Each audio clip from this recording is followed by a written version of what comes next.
Coming up on this episode of Falmouth in Focus, we feature a rowing program for veterans that's offered at the rec center. We visit the DPW to see how they handle all the snow we've been getting. We sit down with Town Manager Julian Suso to talk about town government. And Troy Clarkson visits the Brazen Belles, a local award-winning burlesque troupe. All this and much more on this episode of Falmouth in Focus.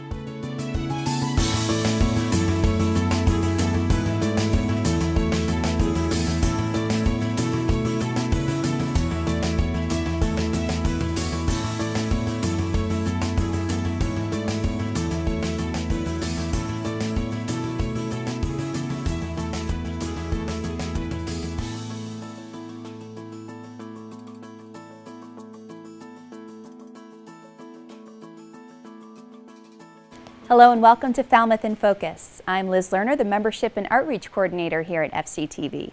We'll start this episode with a visit to Falmouth's DPW to see how they keep the roads clear and conditions safe for Falmouth citizens during winter storms. Hi, I'm Mike Souza, Assistant Superintendent of Highway Department. What we have in the snowplow manual, the policy, is we have a level 1, a level 2, and a level 3. The first level 1 is basically just the large salt trucks.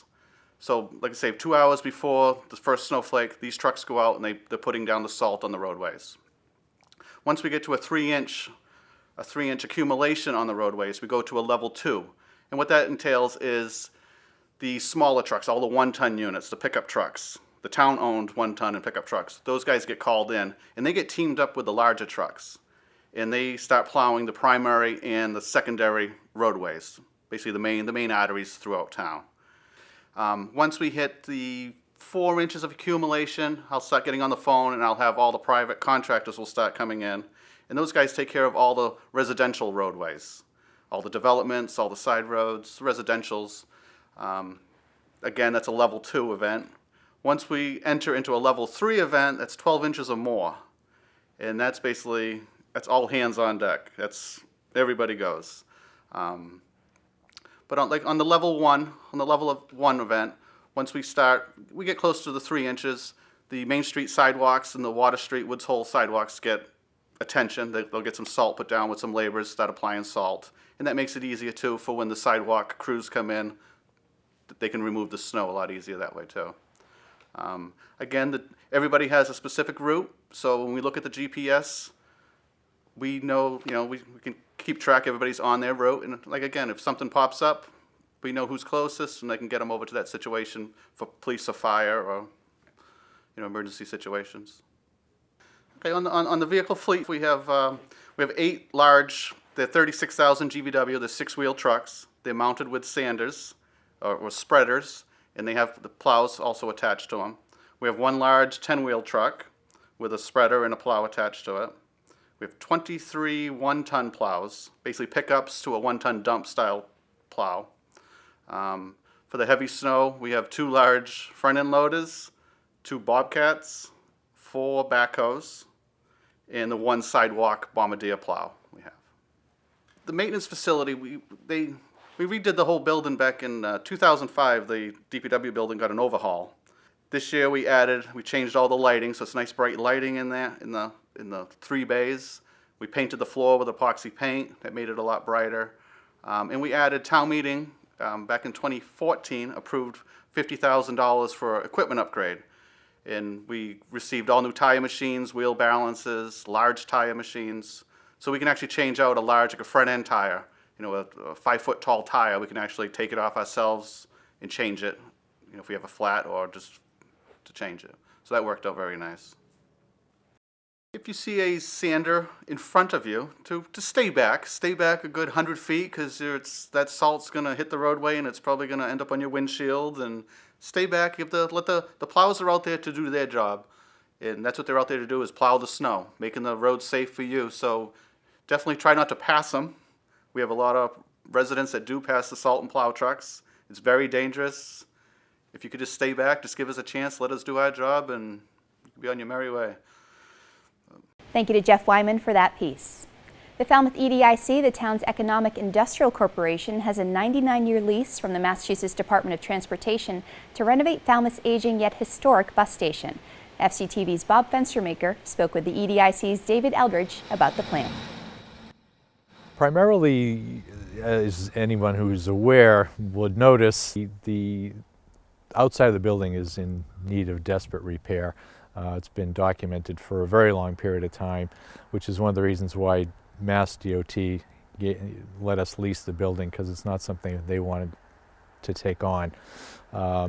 So the most important part of this whole thing is really bringing the outside back into its former glory, redoing all the masonry work, replacing windows and doors, along with retrofitting the inside to incorporate a cafe and upgrading the bathrooms and just creating a nicer space, something that we can all be proud of. What we're looking to do is really establish Falmouth Station as a destination, a place where people will come not only to get a bus, a taxi and so forth, but also to integrate the bike path which runs right alongside it.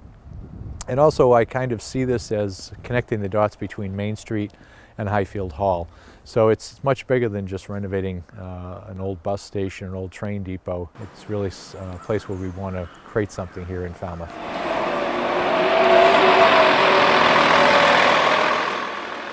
People are very excited. They're very excited to finally see it happening, particularly people who have used the bus station. There are a lot of commuters that use the bus to go into town and come back on a pretty much a daily basis, and have kind of watched the place deteriorate over time. One of the things we're trying to incorporate is the canopy, which used to be over the original front door.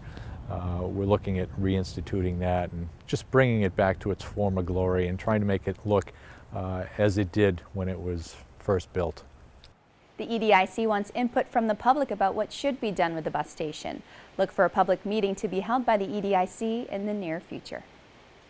Astronaut Sunita Williams visited Woods Hole in February to speak at the MBL's Falmouth Forum.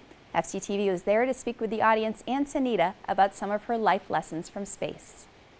It was a packed house at MBL's Falmouth Forum as astronaut Sunita Williams spoke to an audience that included members of her family. Sunita has strong ties to Falmouth.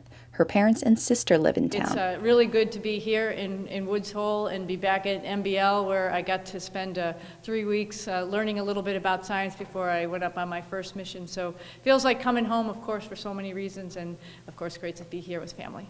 Among those in attendance, Matthew D'Antonio traveled with his mother from Plymouth.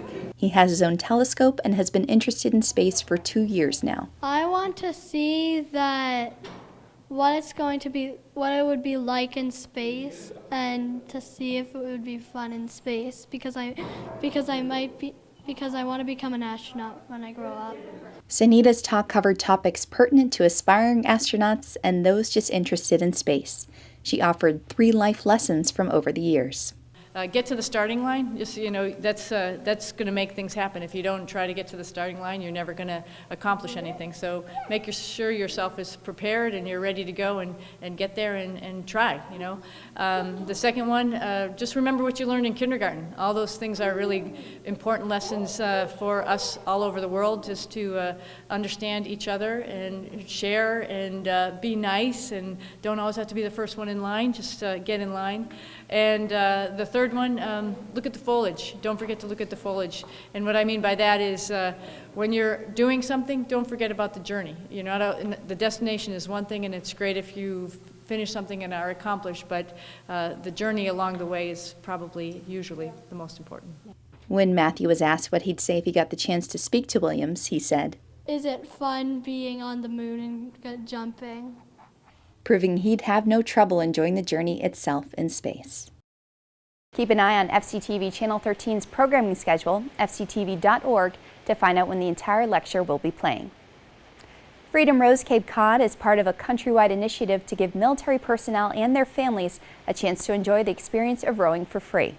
FCTV contributor Brian Sullivan brings us this piece from the Falmouth Recreation Department. To the untrained eye, this exercise may seem like just a lot of repetitive motion.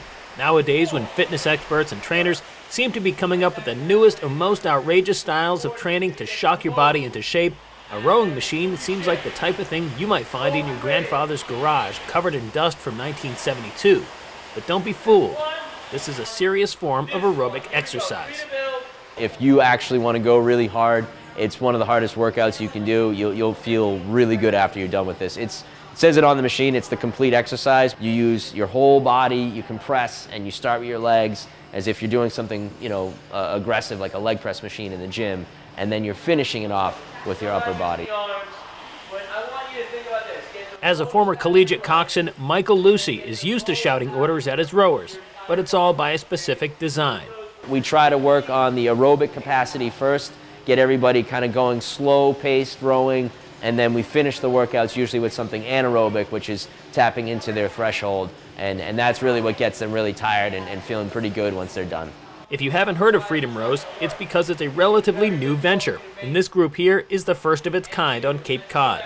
Freedom Rows was started by U.S. Rowing, which is the governing body of rowing in this country, and they worked in conjunction with the Department of Veteran Affairs. And they decided to donate $300,000 last year to get programs started across the country to offer military, their veterans, and adaptive para people to have an outlet on the water, and it'd be completely free for them, and a whole new activity. So the article I saw in the paper was that they were trying to start one in Cape Cod, and I just moved back a few years ago. Crew was the sport that I did my entire life. I coached at the Division I level for 10 years, and I just came back, and then I saw this as a good opportunity to get back into rowing and kind of get rowing going in this area and also do something good in the process. Sarah Smoot first heard about this program when she read a flyer for it on Otis Air Force Base. After several classes, this military spouse now serves as the group's de facto PR person, at least through social media. We started up a Facebook page. It's Freedom Rows Cape Cod. Fairly new, has only about 30 people or so on there, but it's just a way for us to connect with the community and show them what we're doing, what we hope to do.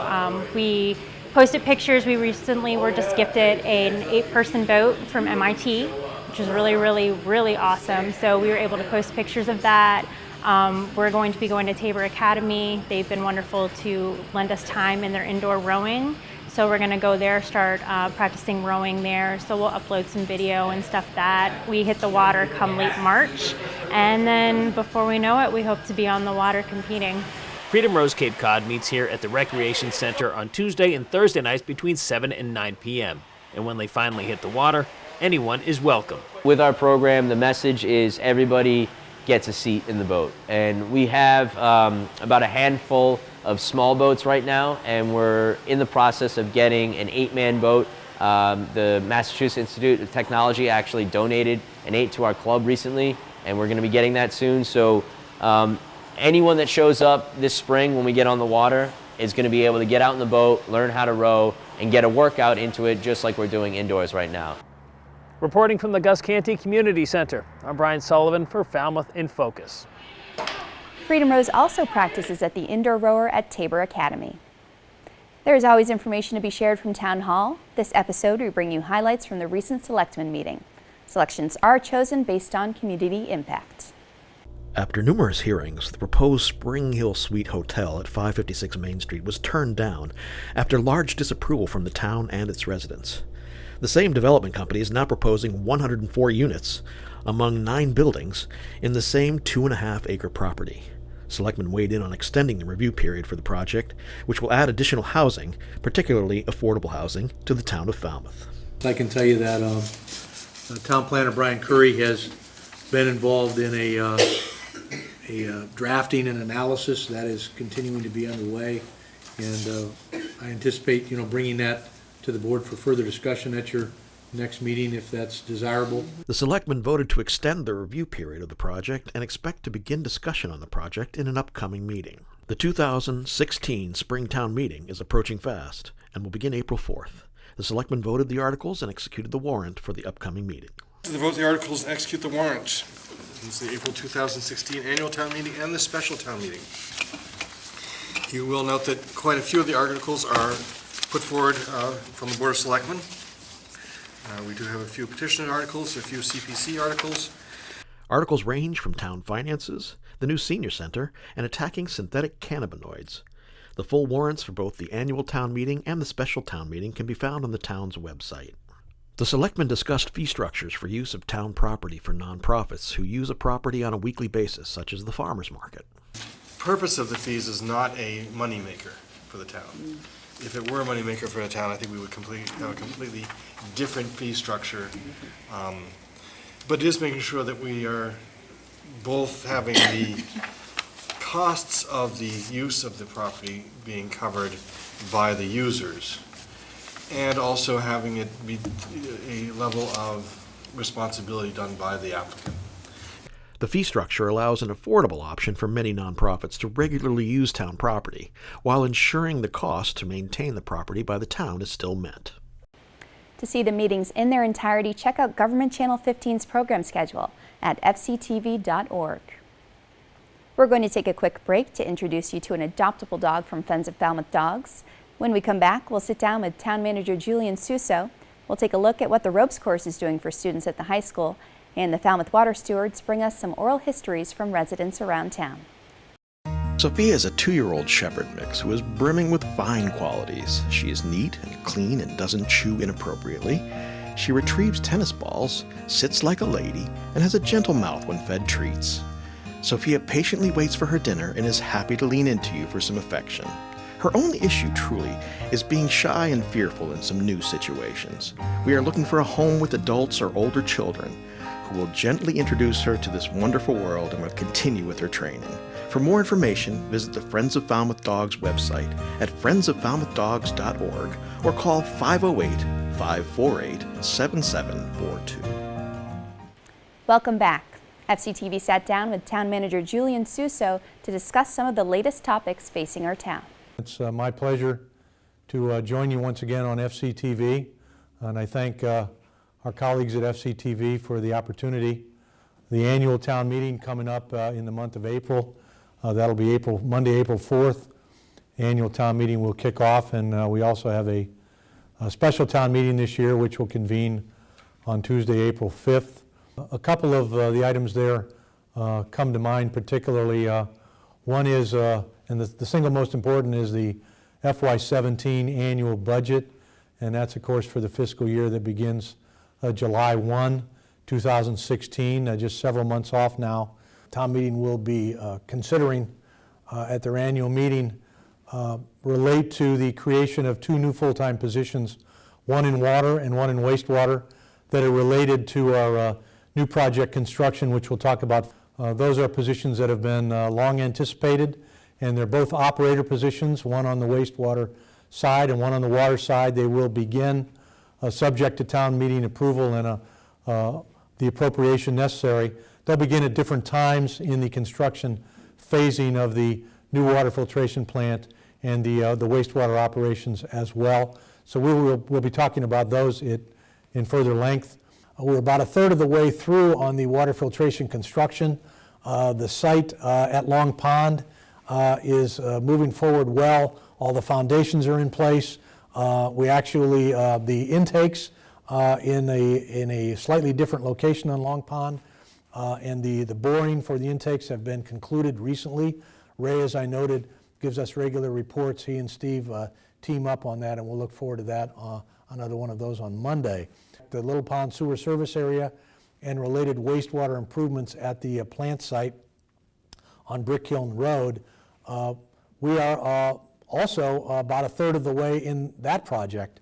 They both began construction-wise within about 4 to 6 weeks of one another, and all of the major improvements in Falmouth Heights have now been concluded. Some construction will obviously be continuing. The connection of the laterals, grinder pump installations, those all remain, but the Falmouth Heights major construction is concluded. We'll be beginning the next phase of that here this spring, which is very strategic. But as I noted, the grinder pump piece, we've just recently awarded the contract for grinder pumps. About half of the connections will be grinder pumps, and roughly half of the connections will be by gravity. And we've talked about that at considerable length. That contract having been awarded to the lowest and best bidder will now allow us to move forward with the further discussion phase with the Board of Selectmen in the month or so to come regarding additional policy on grinder pumps. Thank you to FCTV's Jeff Wyman for that piece. Did you know that the high school has a ropes course? Educational Channel 14's Ryan Weber finds out more about what it offers Falmouth High School students.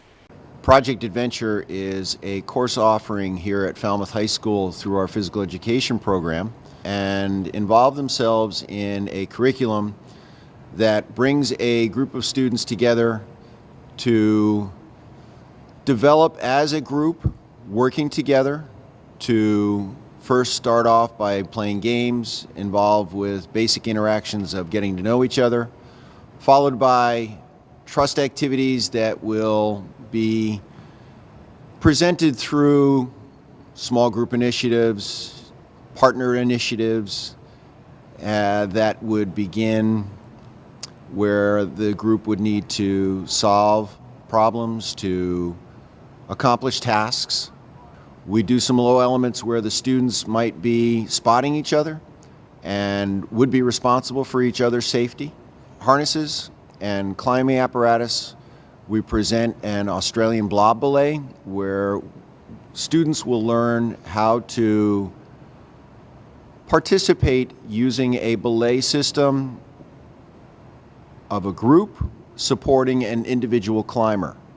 That individual climber would then be faced with various challenges, and those high element challenges, of which we have 12 high elements, bring a change of challenge that might be they can hold on to something and walk on something, and it might be only 20 feet in the air, to they can only walk on something with nothing else to hold on to. And while they are always belayed safety-wise in a harness, utilizing carabiners and ropes that have been inspected by the Department of Public Safety here in Massachusetts.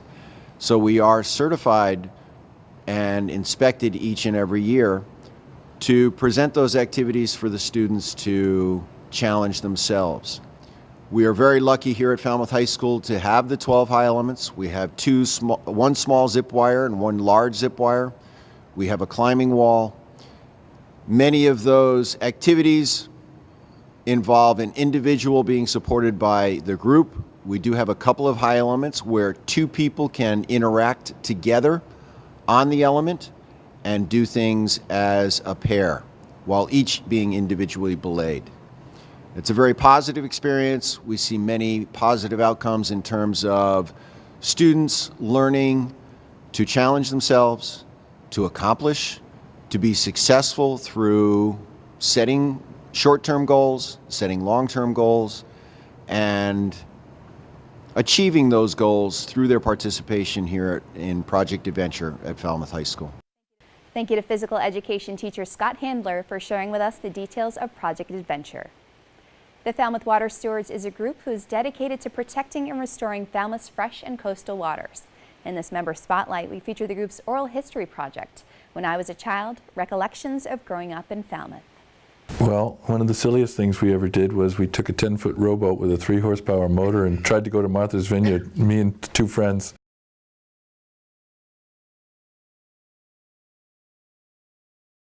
So we were pretty far out into the bay, and I don't think we were halfway, but maybe a quarter or a third of the way. And we were all kind of, trying to pretend we were being brave, and suddenly one of the kids says, "Uh-oh, look, it's the Coast Guard." So we said, "Oh, better turn around." So we turned around and started heading back. And by the time the boat got close enough to see that it wasn't the Coast Guard, we said, well, we've already come this far back. We don't want to run out of gas. So we chickened out. We would have a treasure map hunter. We called it Captain Fishhook. I made up this mythical story about this captain who had these treasures. And every year we'd have, on Labor Day weekend, we'd bury a treasure someplace on on Washburn's Island. And then we'd take a bunch of kids over, and the day before, one of them would find a bottle with a map in it, and then we'd have a big cookout, and then we'd search all over the place and they'd find it. Well, I'd be in charge of burying the map, burying the treasure in the morning. And one morning I went out over on Washburn's Island. There's a long spit that goes out on the northerly side of the island. It's all beach. We found a beautiful spot, and we put buried the treasure and put it there, and put an X in the sand and counted it all off. We came back the middle of the afternoon, there was 30 people all set up over right where we had set it up. So all of a sudden, these people are sitting there having a good time, and about these 50 little kids come running down the beach and going all over. They didn't understand it. And then when they dug a treasure up, they couldn't, it was just an amazing scene, because these people didn't know I had been there 6 hours earlier to set it up. Keep an eye on FCTV's programming schedule at fctv.org to see when the oral histories are playing in their entirety. We're going to take a quick break, but when we come back, Troy speaks with the popular local burlesque group, the Brazen Belles.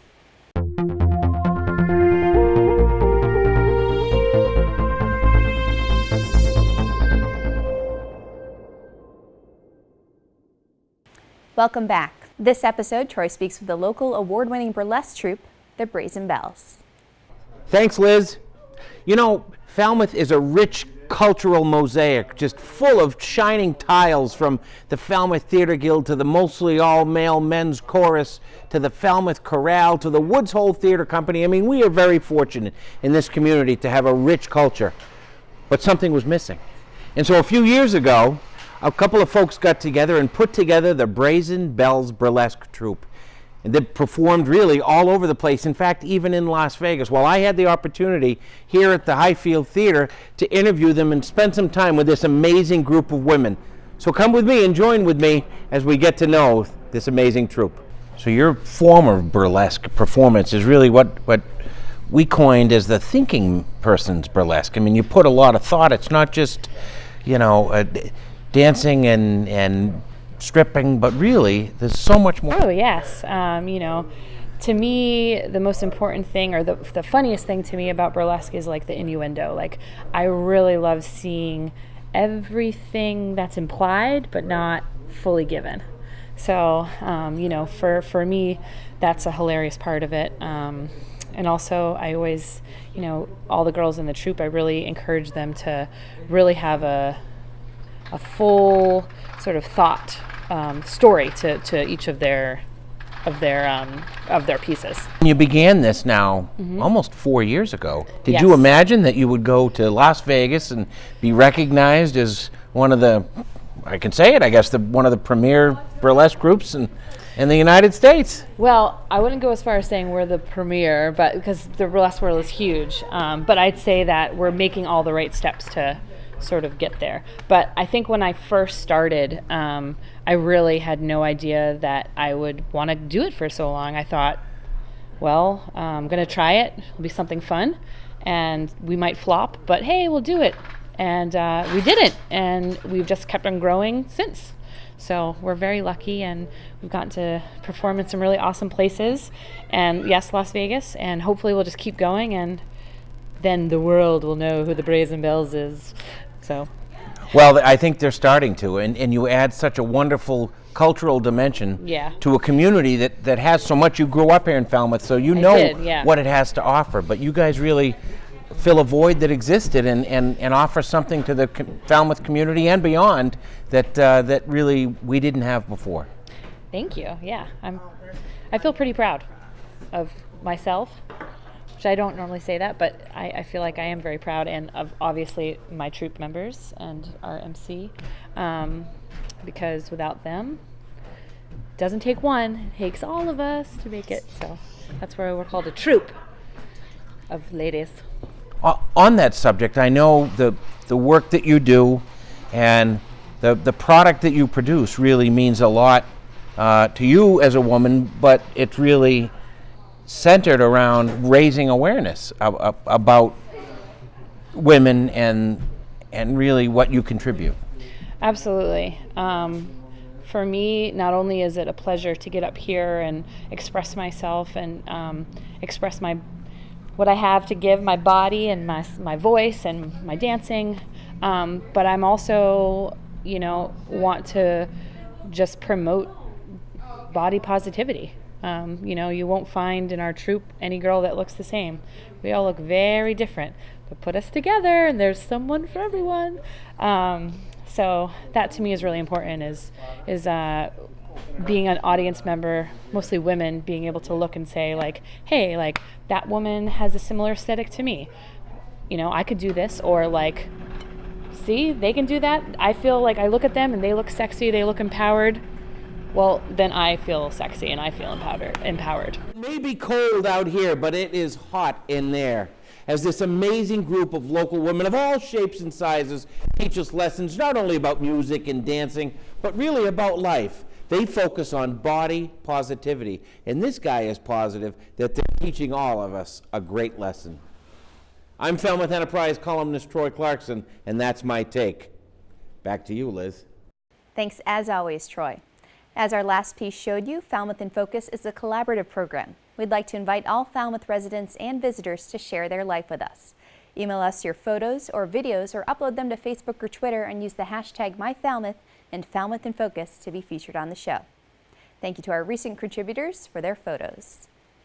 We're going to end the show with the sights and sounds from Valentine's Day event at Atria Woodbriar, a vow renewal for some longtime couples. Thank you to Marilyn Rowland for the footage. Keep an eye out for a longer piece on the subject in the coming months.